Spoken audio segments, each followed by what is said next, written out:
좋으신 하나님이 주시는 은총과 또 평화가 이 저녁에 사랑하는 여러분들에게 있기를 빕니다.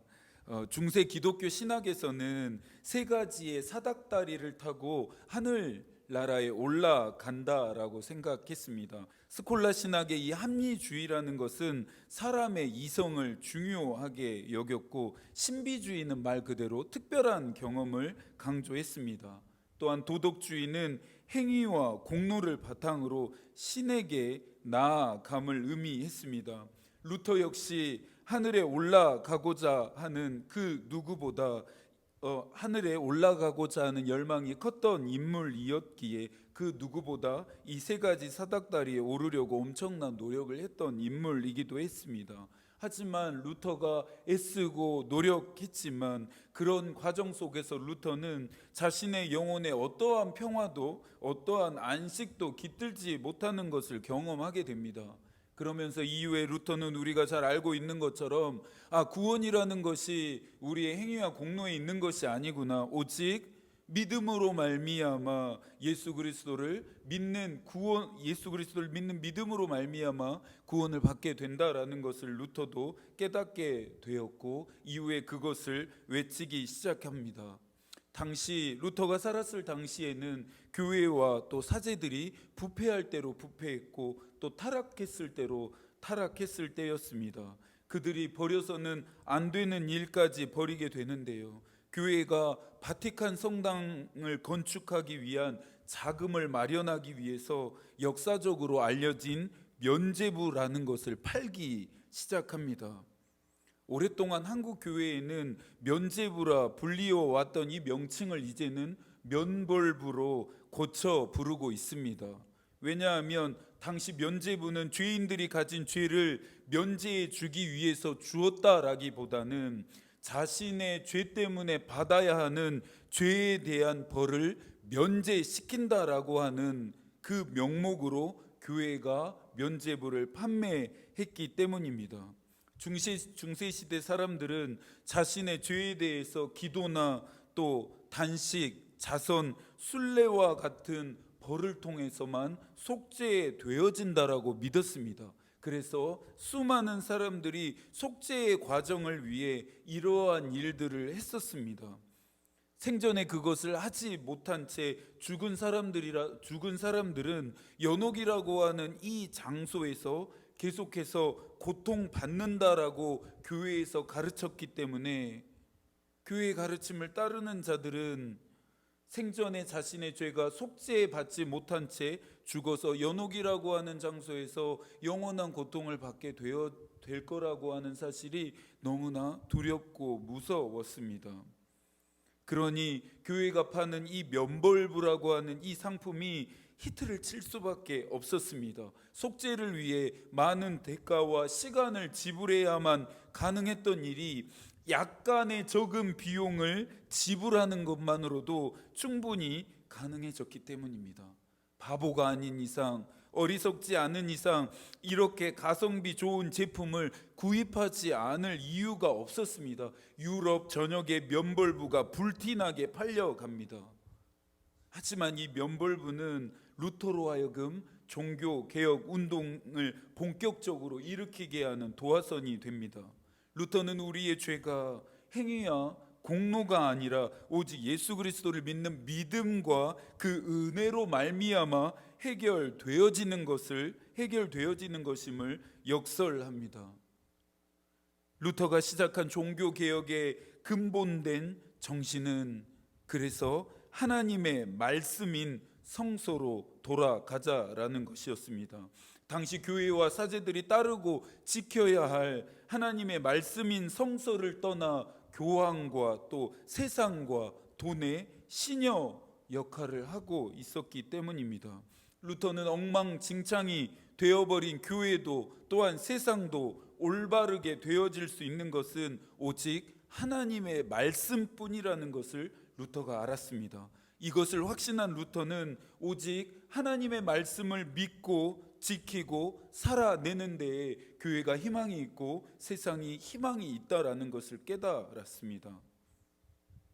하나님을 믿는 사람들에게 하나님의 말씀은 당연히 중요할 수밖에 없습니다. 하나님의 말씀은 우리를 하나님과 연결되게 합니다. 하나님의 마음이 무엇인지를 알게 합니다. 그래서 하나님의 뜻을 따라 살게 합니다. 하나님의 말씀은 믿는 모든 자들에게 삶의 기준과 방식과 모범이 되어줍니다. 그래서 바울도 디모데후서 3장 15절부터 17절까지 이것에 대해서 강조합니다. 또 어려서부터 성경을 알았나니 성경은 능히 너로 하여금 그리스도 예수 안에 있는 믿음으로 말미암아 구원에 이르는 지혜가 있게 하느니라. 모든 성경은 하나님의 감동으로 된 것으로 교훈과 책망과 바르게 함과 의로 교육하기에 유익하니 이는 하나님의 사람으로 온전하게 하며 모든 선한 일을 행할 능력을 갖추게 하려 함이라. 바울이 말하고 있는 하나님 말씀에 대한 의미가 우리에게 이 저녁 중요한 도전을 해주고 있습니다. 하나님의 말씀을 통해 우리는 하나님께 가까이 나아가게 됩니다. 우리 교회는 온 교우들과 함께 경건의 훈련을 규칙적으로 해오고 있습니다. 다른 어떤 것보다 우리 교회와 교우들은 하나님의 말씀 위에 세워지기를 소망하는 마음 때문입니다. 사순절과 성령 강림절에 이어 시편이라고 하는 세 번째 필사 묵상을 함께 해가는 이유도 그 마음 때문입니다. 말씀을 읽고 또 필사하고 말씀을 따라 기도하는 일을 우리가 게을리 하지 않아야 합니다. 이것만 중요하다고 말하는 것은 아닙니다. 하지만 그 어떤 일보다 하나님의 말씀이 우선이 되어야 함을 강조하고 싶은 것이죠.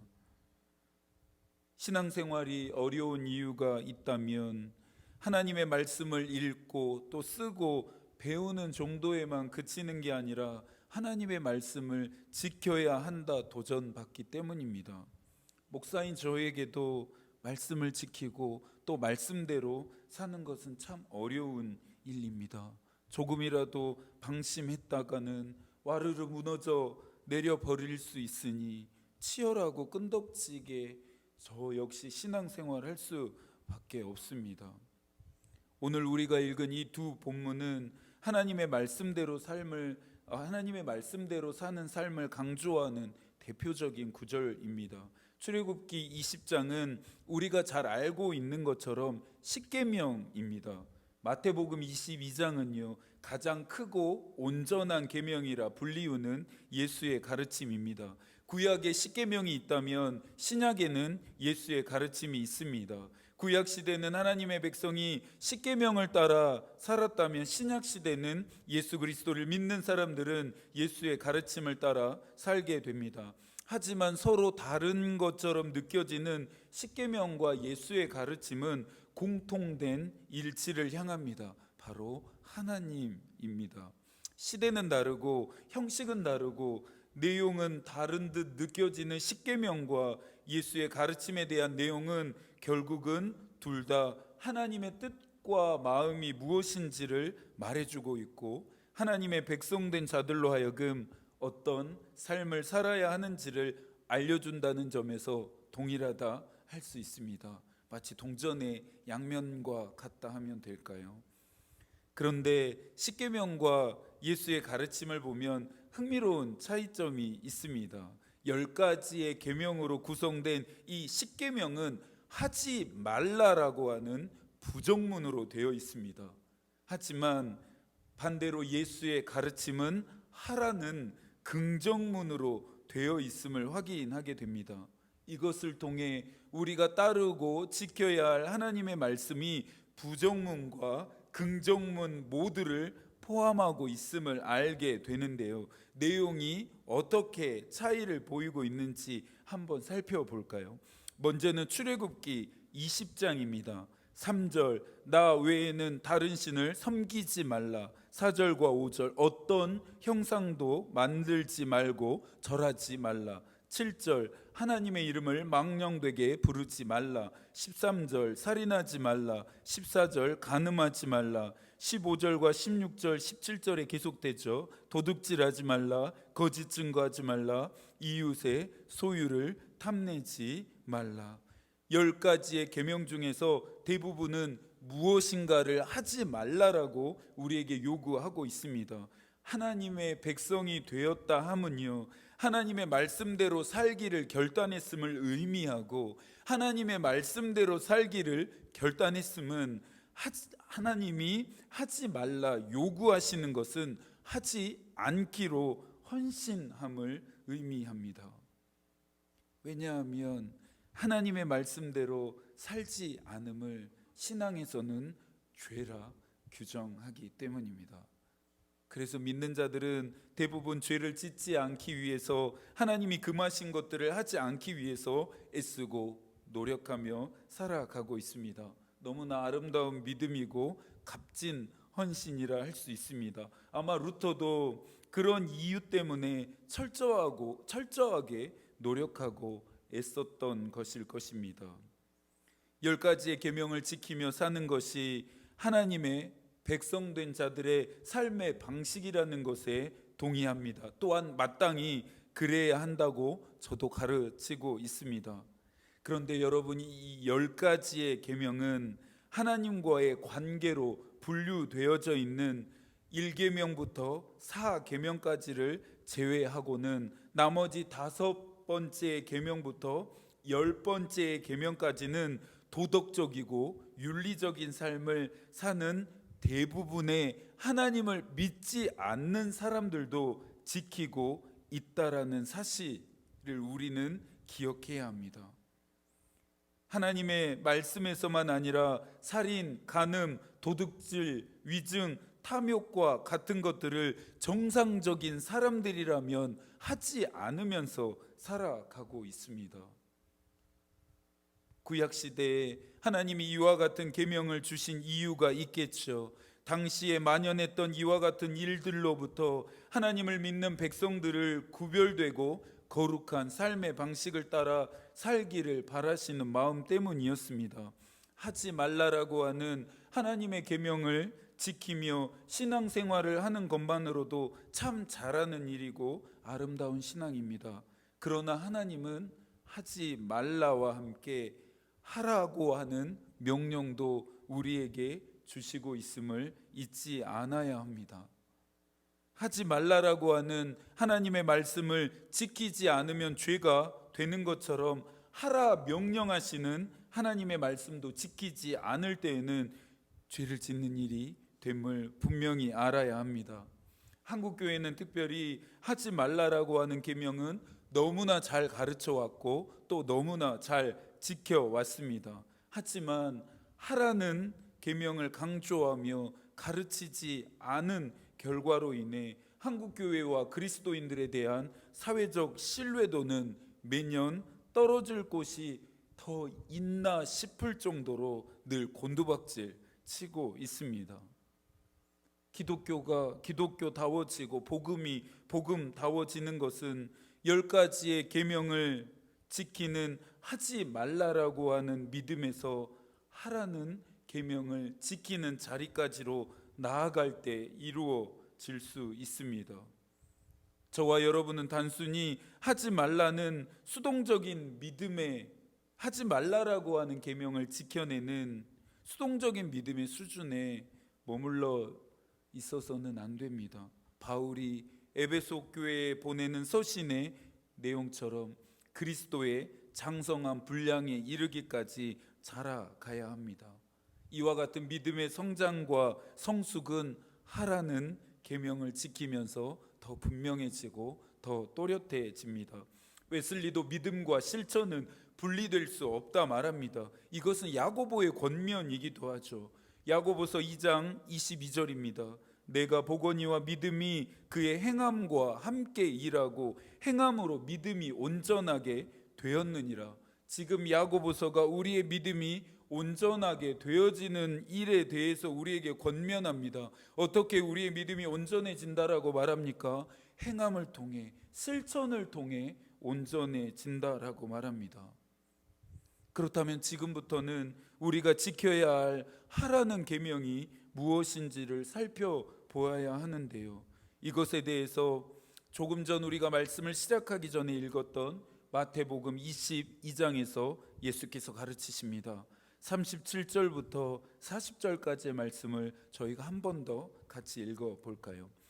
예수께서 이르시되 내 마음을 다하고 목숨을 다하고 뜻을 다하여 주 너의 하나님을 사랑하라 하셨으니 이것이 크고 첫 번째 되는 계명이요 둘째도 그와 같으니 내 이웃을 내 자신같이 사랑하라 하셨으니 이 두 계명이 온 율법과 선지자의 강령이니라. 이 가르침은 율법학자가 예수를 시험하기 위해 찾아와 했던 질문에 대한 대답이었습니다. 율법학자가 예수께 찾아와 묻습니다. 선생님, 율법 중에서 어떤 계명이 제일 큽니까? 어느 것이 가장 크다라고 말할 경우에, 특정한 계명이 가장 크다라고 꼬집어 말할 경우에 다른 율법을 경시하는 것이 되므로 결국 예수는 하나님과 율법을 모독했다라고 하는 이유로 그들이 계획하는 대로 되어버리는 독사의 독이 잔뜩 묻어있는 질문이었습니다. 예수께서 그의 사악한 의도를 모르실 리가 없으셨죠. 또한 그들의 계획에 말려들 분도 아니셨습니다. 예수께서 대답하시는데 마음과 목숨과 뜻을 다해 하나님을 사랑하라 말씀하십니다. 이것이 단연 첫 번째여야 한다라고 강조하시면서 이웃을 내 자신과 같이 사랑하라 말씀하십니다. 그런데 이 두 번째를 말씀하시면서 둘째도 이와 같다 말씀하시는 이 지점이 굉장히 특별합니다. 여기서 둘째와 같음이라고 하는 뜻은 첫 번째 말씀하신 계명과 두 번째 말씀하신 계명이 똑같음을 의미합니다. 첫 번째는 중요하고 둘째는 그 다음으로 중요하다라고 하는 뜻이 아니라 첫 번째가 중요하듯이 두 번째도 똑같이 중요하다라고 예수께서 말씀하십니다. 하나님을 사랑하는 것 중요하다. 하지만 이웃을 사랑하는 것도 하나님을 사랑하는 것만큼 중요하다라고 예수께서 말씀하고 계십니다. 그러면서 이 두 가지의 계명이 온 율법과 선지자의 강령이라 말합니다.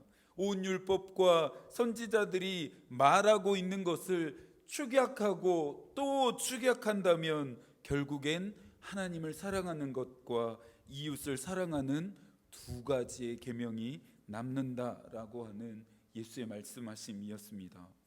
이 대답은 오히려 예수를 시험하려고 했던 자들의 사악한 계략을 완전히 무력화시키는 지혜로운 대답이었습니다. 우리가 지키고 따라야 하라는 계명은 무엇입니까? 하나님을 사랑하는 것 그리고 이웃을 사랑하는 것입니다. 사실 하지 말라라고 하는 그 계명을 지키는 것이 하라는 명령을 지키는 것보다 훨씬 쉬울 수 있습니다. 순종이라고 하는 성서에 나오는 단어는 들음이라고 하는 뜻과 함께 실천한다라고 하는 뜻도 포함되어져 있습니다.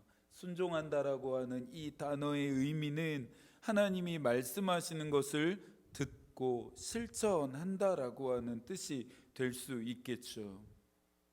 우리가 하나님께 순종한다 할 때에는 하나님이 나에게 말씀하시는 것을 내가 분명히 듣고 나의 삶에 그것을 확실히 실천한다라고 하는 결단이기도 합니다. 하나님의 말씀을 듣는 것은 믿음의 중요한 요소입니다. 하나님의 말씀을 듣는 것에서부터 우리의 믿음이 자라가기 때문이죠. 그래서 하나님의 말씀을 배우고 깨닫는 것이 참 중요하다 말할 수 있습니다. 하지만 저와 여러분의 수준은 하나님의 말씀을 듣고 배우고 깨닫는 데서 멈출 것이 아니라 듣고 배우고 깨달은 것을 실천하고 행동하는 데까지 나아갈 수 있어야 합니다. 하라는 계명에 능동적이고 적극적으로 저와 여러분이 순종할 수 있어야 합니다. 예수께서는 하나님을 사랑하고 이웃을 사랑함으로 모든 율법과 선지자의 가르침이 완성되어진다 우리에게 도전하십니다. 하지 말라는 계명을 어기는 것이 죄라면 하라는 계명을 지키지 않는 것도 죄가 될 수 있다 말씀드렸습니다. 아마도 저희는 하지 말라는 계명보다는 하라는 계명 앞에서 언제나 우리의 마음은 더 무거워지게 되는 것 같습니다.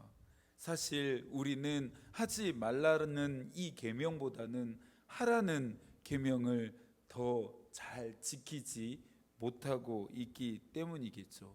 저만 봐도 그렇습니다.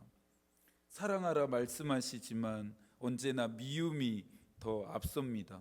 나누고 베풀라 말씀하시지만 내 것을 놓치지 않으려고 움켜쥐기 위해 손에 힘을 더 줍니다. 용서하라 말씀하시지만 어떻게 복수하고 보복할지를 생각합니다. 먼저 낮아지고 섬기라 말씀하시지만 우리의 마음과 발은 언제나 섬김을 받는 자리에 먼저 앉기를 기뻐합니다. 희생하고 헌신하라 말씀하시지만 그것을 해야 하는 자들은 따로 있다라고 생각합니다. 그리스도와 함께 십자가에 못 박혀 너의 자아를 죽이라 말씀하시지만 여전히 우리는 죽지 않으려 하고 내 마음과 내 뜻대로 신앙생활을 하고 있습니다. 우리가 따르며 지켜야 할 계명은 하지 말라보다는 하라는 계명이 더 많습니다. 저와 여러분이 살고 있는 이 세상은 하라는 계명을 따르고 지키는 자들에 의해서 더 맑아지고 밝아지게 됩니다. 하나님만 사랑하면 되는 것이 아닙니다. 하나님만 사랑한다고 해서 될 일이 아닙니다. 하나님을 사랑하는 자들이라고 한다면 이웃도 내 자신과 같이 사랑할 수 있어야 합니다. 이 이웃이라고 하는 범주 안에는 지난주에도 나누었던 것처럼 하나님이 창조하신 피조세계도 있음을 잊지 않아야 합니다. 여러분에게 하나님이 하라 말씀하시는 것들이 있다라면 순종하십시오. 또한 하지 말라 하는 영역들에 대해서는 뒤로 물러나십시오.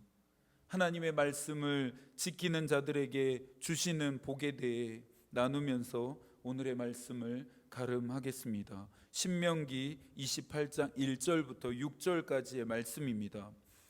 내가 내 하나님 여호와의 말씀을 삼가 듣고 내가 오늘 내게 명령하는 그의 모든 명령을 지켜 행하면 내 하나님 여호와께서 너를 세계 모든 민족 위에 뛰어나게 하실 것이라. 내가 내 하나님 여호와의 말씀을 청종하면 이 모든 복이 내게 임하여 내게 이르리니 성읍에서도 복을 받고 들에서도 복을 받을 것이며 내 몸의 자녀와 내 토지의 소산과 내 짐승의 새끼와 소와 양의 새끼가 복을 받을 것이며 내 광주리와 떡 반죽 그릇이 복을 받을 것이며 내가 들어와도 복을 받고 나가도 복을 받을 것이니라. 아멘. 남은 한 주도 하나님이 여러분과 함께 하시기를 기도하겠습니다. 하나님의 마음이 우리의 기도가 되고 하나님의 뜻이 우리의 길이 되기를 빕니다. 아멘.